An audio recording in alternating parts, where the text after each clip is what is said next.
here we are again. Fast, wasn't it? But it does seem like we have a batch of brand new manga going our way already. And this time we're starting with the returning Daiki Ihara, which is a mangaka I don't think most people will actually care about or be excited to see returning, but I am not most people. That's because Daiki Ihara is the mangaka behind 2021's Protecting Shugomaru, which is a gag manga that not many people seem to enjoy. That said, I was actually one of the few people that praised it, and I ended up ranking it number 5 in my favorite Shonen Jump rookies of that year. So yes, I'm actually excited to know that it's returning, and with another gag manga, this time all about exorcists. Yay. Alright, we know the deal. I've said this time and time again. The magazine has been overexposed to Exorcist manga ever since Demon Slayer and Jujutsu Kaisen got popular. I mean, just look, the last batch we had Kyoku the Necromancer, and 2 batches before we had Shadow Eliminators, and now we have 2 brand new Exorcist manga coming our way. And I mean, it's not like those manga can't succeed. News Exorcist proved to Jump that if you throw 112 Exorcist manga to the wall, one of them is gonna kinda stick to it, but the huge amount of similarity manga makes every new batch just a little bit less exciting than the last.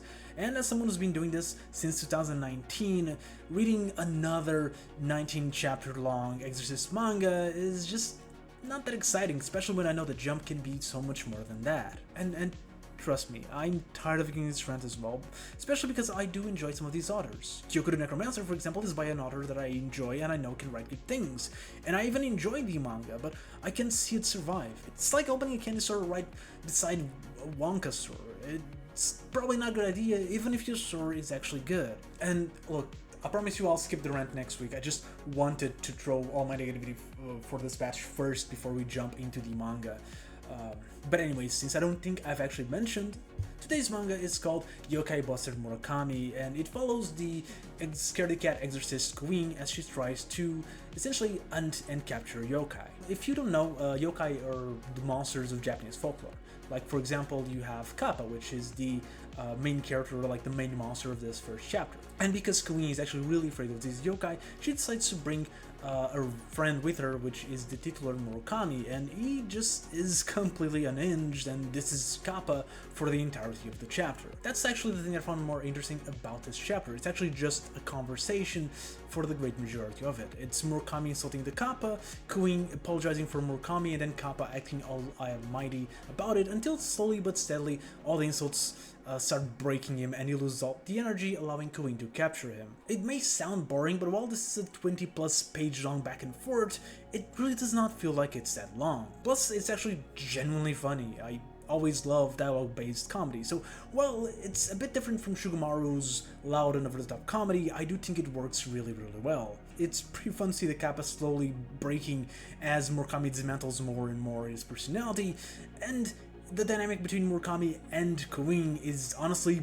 perfect and may be the thing that actually saves this manga in the long run. At the end, the Kappa loses all his energy and he turns into a cuter version of himself, which seems to be the way that he's gonna be for the rest of the manga. And honestly, I quite like this design. Probably the main thing I saw people talking about when the manga was announced was how much Daiki Ihara's art had improved, and well, we can see that in the color pages and in the cover, especially with the colors and the shading of it all.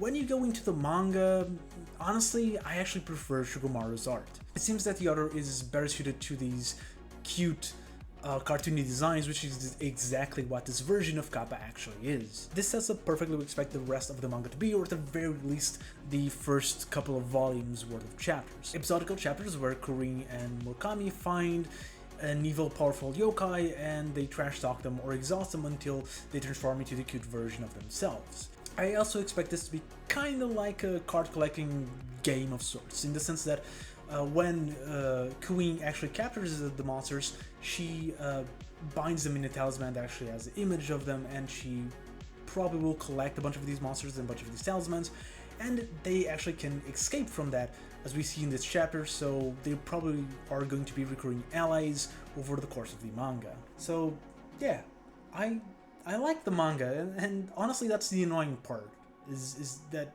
I did. Most of the Exorcist manga that we've had in Jump are battle shonen. So to have something like Yokai Buster where we're just chilling and saying stupid shit for 50 pages and then at the end we got a collective card, it's fun. It reminds me of Mago-chan a little bit, which I know the mangaka is fan of because he wrote the entire tribute chapter in Shugomaru when Mago-chan ended. Everything about this chapter was enjoyable. I do believe it's better than Shugomaru, and it has, at least in my opinion, a bit more chances of surviving. The truth of the matter is that this is the first gag Exorcist manga in a while.